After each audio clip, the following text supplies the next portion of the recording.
Donc le Mali fait de beaux discours. Le Mali fait de beaux discours. Comme je disais, Sankara, lui, il faisait de très beaux discours. Jusqu'à aujourd'hui, on regarde, on écoute les discours de Sankara, on apprécie, on se lève, on applaudit. Mais où est la défaillance dans ça, dans cela? Ça ne sert à rien d'avoir de beaux discours si on n'a pas les moyens de la politique. Vous comprenez? La seule arme que les présidents africains, ou bien que beaucoup de pays africains utilisent, c'est la bouche. Voilà, c'est la bouche. On se lève, on tape la poitrine, et le peuple applaudit. Et lorsque l'Occident un jour trouve la faille, on vous fouette, et voilà, le peuple pleure, te pleure, tu deviens un héros, un martyr, qui restera dans l'histoire, mais au fond, rien n'aura changé, un autre dictateur sera mis à ta place, et ainsi de suite. Donc moi, je pense qu'on devrait, moi, honnêtement, je pense que le Mali fait bien de parler, il faut parler, il faut bien faire les choses, mais il faudrait qu'il y ait des actions aussi après. Stratégiquement, quoi, voilà. Parce que les pays africains, stratégiquement, sont nuls. Ils sont nuls, au fait. Et on peut pas nier ça, quoi. Au niveau de stratégie politique, de stratégie de géopolitique, les pays africains sont nuls, au fait, voilà.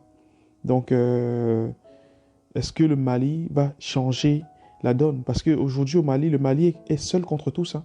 Le Mali est entouré de pays africains, là, donc ces pays frontaliers qui sont contre lui, la Côte d'Ivoire et les autres, quoi.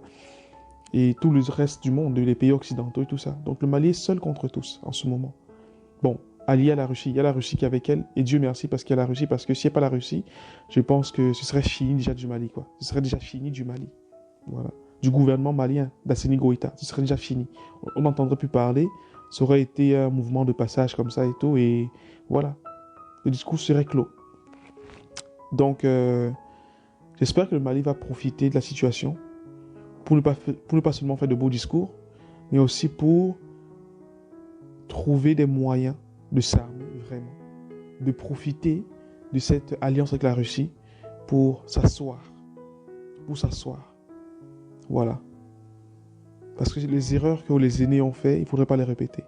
Une personne comme Kadhafi se levait, il tapait la poitrine et tout, il faisait le gorille, là, il gonflait, il faisait le roi de la savane, le roi de la jungle et tout.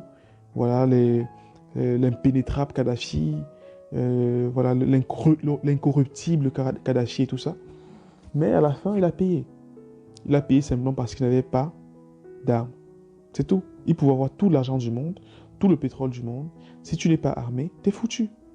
Voilà, si t'es pas armé, t'es foutu. Et les pays occidentaux font tout pour qu'il n'y ait pas de bombes nucléaires en Afrique. Pour qu'aucun pays africain ne développe cela. Parce que cela signifierait la fin de leur domination en Afrique.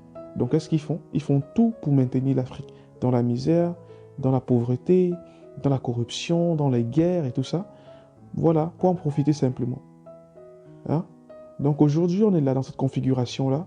Et le Mali, j'espère qu'ils vont vraiment, vraiment réfléchir à tout ça. Faire des pas en arrière, voir ce qui s'est passé avec d'autres présidents africains et essayer de trouver des stratégies pour ne pas tomber dans le piège que l'Occident est déjà en train de préparer contre eux. Voilà. C'est ce que moi je voulais dire aujourd'hui.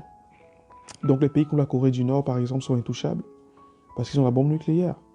L'Iran et tous ceux qui ont la bombe nucléaire sont intouchables. Donc on n'arrive pas chez eux comme ça. Voilà.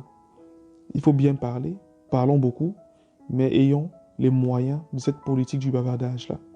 On ne peut pas se lever pour parler et après on te tue. Et voilà, ça n'aura servi à rien. Ton bavardage, tes discours n'auront servi à rien. Donc aujourd'hui, moi je supporte le Mali, j'applaudis le Mali, mais j'espère que ce ne sera pas encore des discours éphémères comme on a pu voir avec d'autres présidents africains. J'espère qu'ils vont résister, qu'ils sauront justement mettre en place des pions, des stratégies pour pouvoir vraiment sortir de cette domination occidentale-là. Donc les gars, laissez vos avis en commentaire, dites ce que vous pensez de cette petite vidéo. Moi, je pense que l'Afrique ne va pas se relever avec que de beaux discours. Il faut de beaux discours, mais il faut aussi les moyens et les actions pour accomplir, ou bien pour réaliser nos beaux discours. Je pense que c'est ce qui nous manque. Et pour réaliser nos beaux discours, il nous faut être malin. Il faut qu'on fasse comme la Chine, comme la Corée du Nord. Ces pays étaient pauvres il y a des années. Ils étaient très pauvres. Comment est-ce qu'ils ont fait pour arriver jusque-là? Comment la Chine fait pour être la deuxième puissance ou bien la troisième puissance mondiale aujourd'hui? Comment est-ce que la Chine a fait? La Chine qui était comptée parmi les pays les plus pauvres du monde il y a quelques années. Donc, réfléchissons. Réfléchissons, chers Africains, réfléchissons. Le discours, c'est bien. Les actions, c'est mieux. Merci.